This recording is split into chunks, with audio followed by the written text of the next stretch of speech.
आता बघूयात टॉप 9 महत्त्वाच्या बातम्या। बोगस बियाणांनंतर आता बोगस खतांची भर। ऑन कॅमेरा पोते फोडले असता एका पोत्यामध्ये दगड, गोटे आणि खडी आढळली आहे। लातूर जिल्ह्यातला रेणापूरमधील हा संपूर्ण प्रकार आहे। तुकाराम मुंढे यांच्या मार्गदर्शनाखाली मुंबईतील शाळांच्या कॅन्टीन आणि मध्यान्ह भोजन केंद्रांची तपासणी सुरू होणार आहे। अन्न सुरक्षा आणि स्वच्छतेचे नियम पाळले नाहीत तर संबंधितांवरती कठोर कारवाई करणार एफडीएचा इशारा आहे। 12% जास्त अल्कोहोल मिश्रित औषधांची खुली विक्री यापुढे करता येणार नाहीये। डॉक्टरांच्या प्रिस्क्रिप्शन शिवाय औषधं मिळणार नाहीयेत। औषधांच्या विक्रीची स्वतंत्र नोंद ठेवणंही औषध दुकानांसाठी बंधनकारक असेल।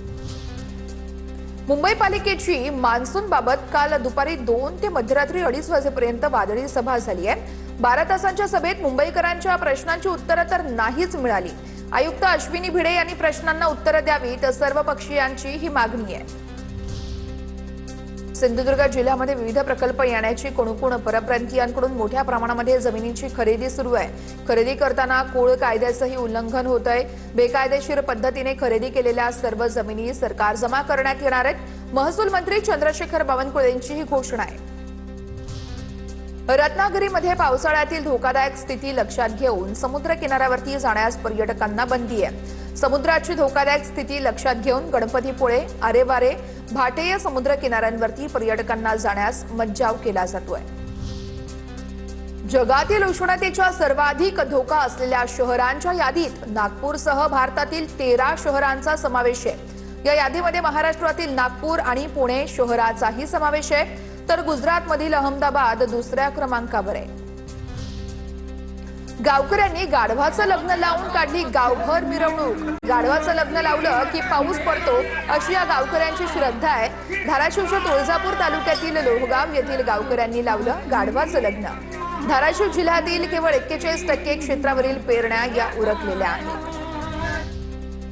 सैराट फेम अभिनेता अरबाज शेख याच्या वडिलांवरती उपचारासाठी सोलापुरातील प्रसिद्ध डॉक्टर वळसंकर हॉस्पिटलचा पुढाकार आहे। वळसंकर हॉस्पिटलमधून अरबाजच्या वडिलांच्या उपचारासाठी पूर्ण मदत करण्याचा निर्णय घेण्यात आलेला आहे। आता आपण बघूयात मुंबईसह पुण्यात नेमकं काय घडतंय न्यूज टॉप 9 मधून। मुंबई पोलीस दलासाठी 40,000 नवीन शासकीय घरं आणि 93 अत्याधुनिक पोलीस ठाण्यांची उभारणा करण्यात येणार आहे। मुख्यमंत्री फडणवीसांची ही माहिती आहे। पोलिसांना मालकी हक्काची घरं देण्यासाठी उच्चस्तरीय समिती स्थापन करण्याची मुख्यमंत्री फडणवीसांची घोषणा आहे। पुण्यातील पर्वती भागात भलं मोठं झाड कोसळलं। एक अत्यंत जुनं आणि विशाल असं झाड अचानक कोसळल्याची धक्कादायक घटना। झाड कोसळत असतानाचा अंगावर काटा आणणारा सीसीटीव्ही देखील समोर आलेला आहे। सुदैवाने या ठिकाणी कोणती दुर्दैवी घटना घडली नसल्याची माहिती आहे।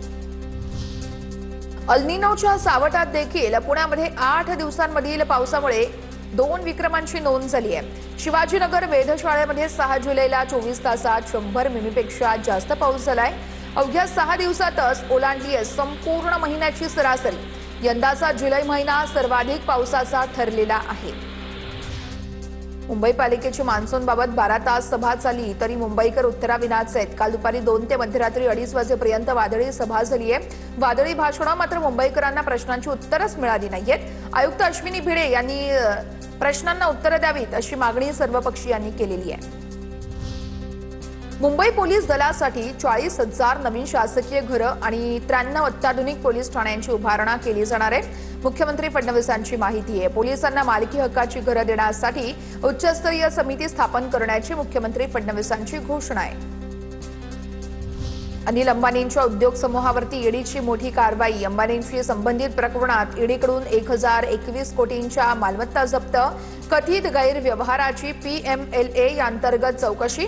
15,000 कोटींच्या सार्वजनिक निधींचा गैरवापर झाल्याचा ईडीचा आरोप आहे।